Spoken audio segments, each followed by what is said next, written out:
جب حضور اکرم صلی اللہ تعالیٰ علیہ وسلم کا دور تھا ظاہری زندگی کا، اس وقت بیت المقدس پر عیسائیوں کا ہی قبضہ تھا. ہم یہ بتاتے ہیں عیسائیوں کا، لیکن عیسائیوں نے کہاں سے قبضہ کیا تھا؟ وہ تو یہودیوں سے حاصل کیا تھا. یہودیوں کو مارتے تھے. اتنی خطرناک جنگیں ہوتی تھیں عیسائیوں میں اور یہودیوں میں کہ بیت المقدس میں خون خرابہ یہ آج کی تاریخ نہیں ہے، بہت پرانی تاریخ ہے. ٹائٹس نام کا ایک عیسائی بادشاہ جس نے پورے بیت المقدس کی اینٹ سے اینٹ بجا دی تھی، اور اس نے جتنے یہودی وہاں پر آباد تھے سب کو قتل کروا دیا تھا. پھر عیسائیوں کا قبضہ ہوا تھا. کتنے بڑے بڑے عیسائی بادشاہ آئے اور انہوں نے وہاں پر سوائے ظلم کے اور کچھ نہیں کیا بیت المقدس میں. یہ تو ان کی تاریخ چلتی تھی عیسائیوں کی، یہودیوں کی. یہودیوں سے کئی مرتبہ بیت المقدس لے لیا گیا اور عیسائی جھنڈا وہاں لہرایا گیا. کئی 100 سال تک عیسائیوں نے یہودیوں کا داخلہ بھی بند کر رکھا تھا کہ کوئی یہودی پھٹکنے بھی نہ پائے. بیت المقدس تو چھوڑیں، یروشلم میں فلسطین میں کسی یہودی کی انٹری نہیں تھی. عیسائیوں کا جب غلبہ تھا تو یہ کئی زمانے تک چلتا رہا. اصل یہاں پر کیا تھا وہ میں آپ کو بتا دوں. یہ بیت المقدس کا مسئلہ آپ کو سمجھنا اس لیے بھی ضروری ہے کہ آج پوری دنیا میں یہ ایک سب سے بڑا ایشو کیوں ہے. اس کی بنیاد یہ ہے کہ حضرت آدم علیہ السلام کے بعد سے وہ جگہ مقدس تھی، فرشتوں کی تعمیر کی ہوئی. لیکن جب حضرت داؤد علیہ السلام تشریف لائے تو آپ نے، چونکہ آپ کی حکومت تھی اس وقت، آپ بادشاہ تھے، آپ نے ایک مسجد تعمیر کرنے کا حکم دیا. لیکن آپ کے زمانے میں وہ کام نہ ہو سکا تو اپنے بیٹے حضرت سلیمان علیہ السلام کو انہوں نے حکم دیا. سلیمان علیہ السلام بادشاہ بھی ہوئے اور داؤد علیہ السلام کی کرسی پر بھی فائز ہوئے، اور وہ نبی بھی تھے، رسول بھی تھے، امت بھی تھی آپ کی. اور سلیمان علیہ السلام کو تو اللہ تعالیٰ نے ایسی طاقت دی تھی کہ وہ ہواؤں پر بھی حکومت کرتے اور جنات پر بھی حکومت کرتے. تو سلیمان علیہ السلام نے کام شروع کیا. یہ وہ جگہ تھی جہاں موسیٰ علیہ السلام عبادت کیا کرتے تھے. اس جگہ پر سلیمان علیہ السلام نے ایک مسجد بنانے کا حکم دیا اور یہ جنات بنانا شروع کرتے ہیں. اس کا ذکر قرآن پاک میں بھی موجود ہے. حضرت سلیمان علیہ السلام نے جب پورا ڈیزائن دیا کہ اس طرح سے بننا ہے تو پھر جنات تعمیر کرتے رہے اور جنات اتنا خوف کھاتے تھے سلیمان علیہ السلام سے کہ وہ ایک لمحہ بھی حضرت سلیمان علیہ السلام سے غافل نہیں ہوتے یا حکم عدولی نہیں کرتے. ہوا یہ کہ کام ابھی کمپلیٹ نہیں ہوا تھا کہ سلیمان علیہ السلام کا انتقال ہوا تو جنات بھاگ جاتے. لیکن اللہ کی مصلحت، حضرت سلیمان علیہ السلام لکڑی لے کر یوں کھڑے رہتے تھے، اپنا عصا لے کر کے کھڑے رہتے تھے اور کام دیکھتے رہتے تھے. جب تک سلیمان علیہ السلام کھڑے ہیں تیزی سے جنات بڑے بڑے پتھر لاتے تعمیر کرتے رہتے تھے. انتقال ہوا سلیمان علیہ السلام کا اور آپ ایسے ہی کھڑے رہ گئے. آپ کے کھڑے کھڑے وفات ہوئی ہے. اور اس طرح سلیمان علیہ السلام کی وفات کو سالوں گزر گئے لیکن آپ وہاں سے ہٹے نہیں کیونکہ کام چل رہا تھا. قرآن میں ہے، اللہ تعالیٰ فرماتا ہے جب لکڑی کو دیمک کھا گئی، کتنے سال گزر گئے ہوں گے. حضرت سلیمان علیہ السلام یوں ہی کھڑے تھے. اور عام دوسرے لوگوں کی موت تو چھوڑو، نیند میں کھڑا ہو کر کے دکھائے. وہ اللہ کے نبی تھے کہ انتقال کے بعد بھی وہ کھڑے رہے. روایتوں میں کئی سالوں تک، 10 سالوں تک آپ کھڑے رہے. اور اس کے بعد دیمک کھا گئی لکڑی کو تو لکڑی ٹوٹ گئی. تب سلیمان علیہ السلام زمین پر آ گرے. جنات اسی وقت جان گئے کہ یہ تو انتقال کر گئے. تب تک بیت المقدس کا کام کمپلیٹ ہو گیا تھا، جنات بھاگ گئے سب. یہ تعمیر، اس کو اصل میں بیت المقدس نہیں کہا جاتا تھا اس وقت، یہ ہیکل سلیمانی. یہ یہودیوں کے عقیدے کے اعتبار سے فرسٹ ٹیمپل ہے، پہلا مندر یا پہلی مسجد جو بھی ہے مقدس تھی. یہ ہیکل سلیمانی جو سلیمان علیہ السلام نے جنات سے بنایا تھا، اور سلیمان علیہ السلام کی کرسی جہاں لگتی تھی اس وقت حضرت سلیمان علیہ السلام نے جنات اور سرکش لوگوں سے اور جادوگر لوگوں سے سب چیزیں جادو کی چھین کر اپنی کرسی کے نیچے دفن کر دیا تھا. سب ختم کیا تھا کہ کوئی جادو ٹونا یہ سب چیزیں نہ ہوں. کیونکہ یہودی جادو کے پیچھے بہت بھاگتے تھے، صرف جادو میں ہی دن رات۔ آپ نے سب دفن کیا اور اس کے بعد آپ کے انتقال کے بعد سالوں بیتے اور اسی طرح سے رہے، لیکن پھر یہ ہیکل سلیمانی کو ایک بادشاہ آیا جو عراق کا رہنے والا تھا، اس کی یہودیوں سے دشمنی تھی، اس نے ایسا حملہ کیا کہ پورے ہیکل کو توڑ ڈالا، یعنی جو جنات کا بنایا ہوا تھا اس کو مکمل طور سے مسمار کر دیا، ایک دیوار باقی رہ گئی، ایک دیوار باقی رہ گئی، جہاں جا کر کے آج یہ یہودی روتے ہیں، دیواریں گریا اس کو کہتے ہیں، وہ اس زمانے کی ایک باقی رہ گئی، باقی پورا ہیکل گرا دیا۔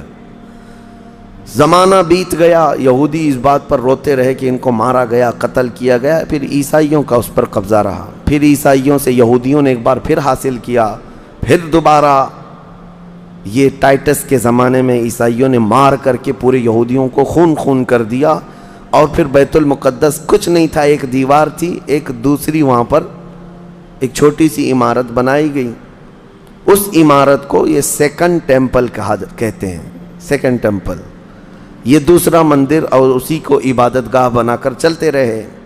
زمانہ بیتا یہاں تک کہ حضور صلی اللہ تعالیٰ علیہ وسلم کی نبوت کا اعلان ہوا، پھر اس کے بعد 23 سال گزرے، پھر آپ کی وفات کے بعد صدیق اکبر کا زمانہ آیا، پھر سیدنا عمر فاروق کا زمانہ آیا۔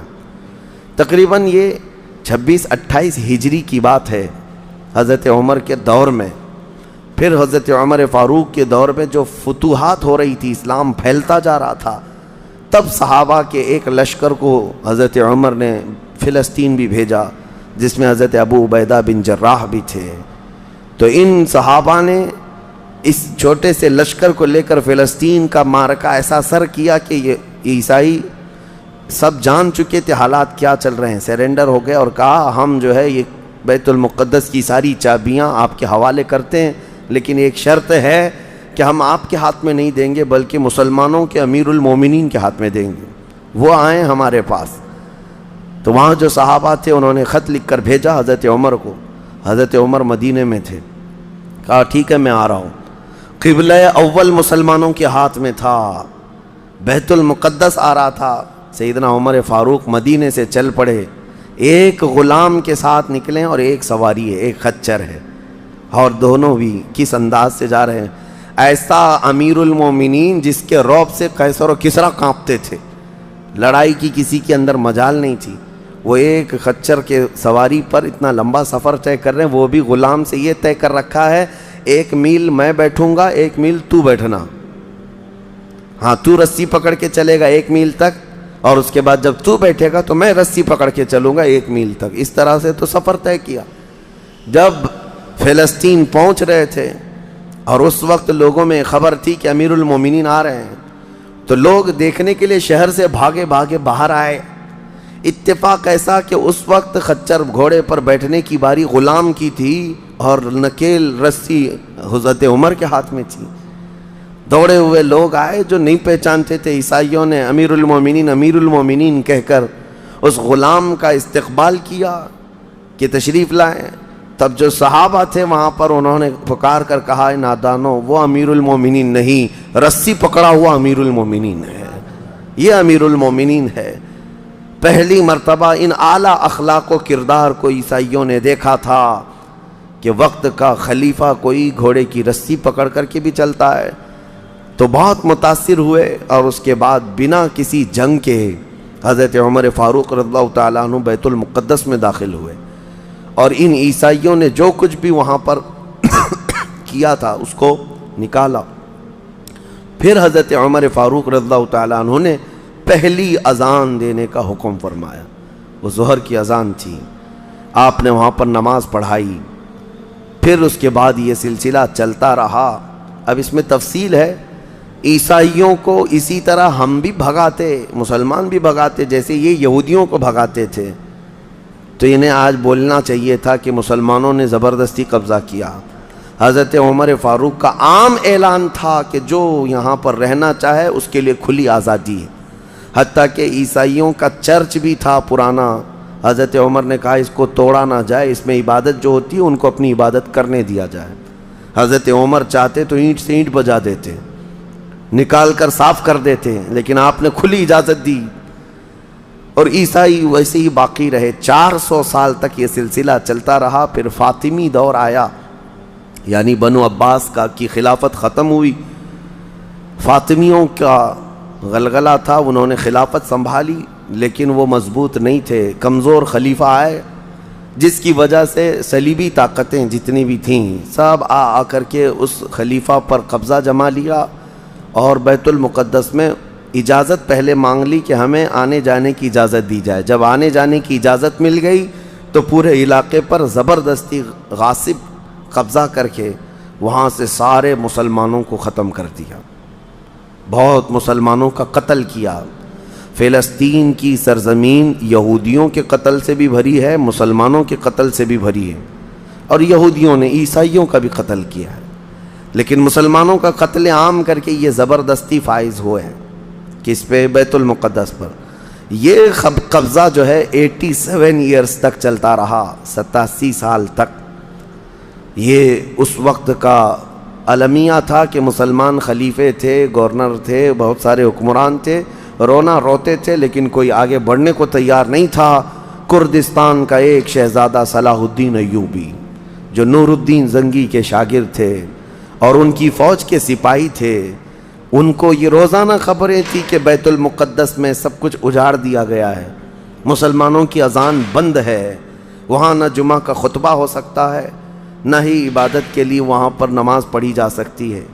ایک دن گزر رہے تھے، انہوں نے ایک لکڑی کا ممبر بنوایا اور پھر عزم کر لیا کہ یہ ممبر میں بیت المقدس میں رکھ کر کے رہوں گا اور اس سے خطبہ دیا جائے گا۔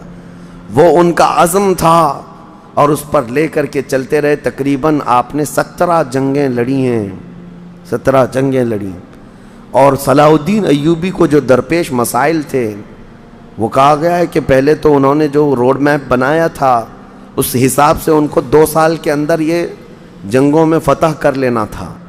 2 سے 4 سال کے اندر ان کے دماغ میں یہ تھا کہ بیت المقدس کو میں حاصل کر لوں گا، لیکن فرماتے ہیں کہ اپنوں کی مخالفت اتنی تھی، جگہ جگہ سے کوئی مسلمان بیٹھا ہوا ہے، نواب بیٹھا ہے، کہیں کوئی کسی چھوٹے علاقے کا خلیفہ، کوئی گورنر، سب پکڑ پکڑ کر کے ان کی ٹانگ کھینچیں، ان کے فوجیوں میں ورغلائیں اور الگ الگ وسوسے ڈالیں، جس کی وجہ سے پہلے اپنوں سے بھڑتے بھڑتے آپ کو 18 سال لگ گئے۔